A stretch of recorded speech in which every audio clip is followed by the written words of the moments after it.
মুসলিম হিসেবে এই প্রশ্নগুলোর উত্তর আপনার জানা উচিত। দেখুন, আপনি কয়টির সঠিক উত্তর দিতে পারেন? 1 হযরত মুহাম্মদ সাল্লাল্লাহু আলাইহি ওয়াসাল্লাম কিসের তৈরি?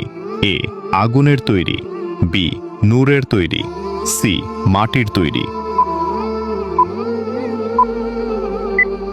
আপনি কোনটা জানেন? সঠিক উত্তরটি কমেন্টে জানান। 2 ইসলামের প্রথম স্তম্ভ কোনটি?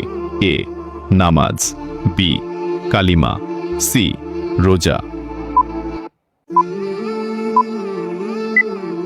সঠিক উত্তরটি হবে অপশন বি কালিমা। 3 দাজ্জালের ফিতনা থেকে মানুষকে কোন সূরা রক্ষা করবে?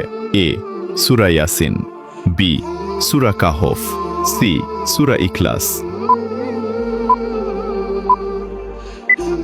সঠিক উত্তরটি হবে অপশন বি সূরা কাহফ। আপনি যদি আমাদের প্রিয় নবীকে ভালোবাসেন তাহলে কমেন্ট করুন আই লাভ মোহাম্মদ।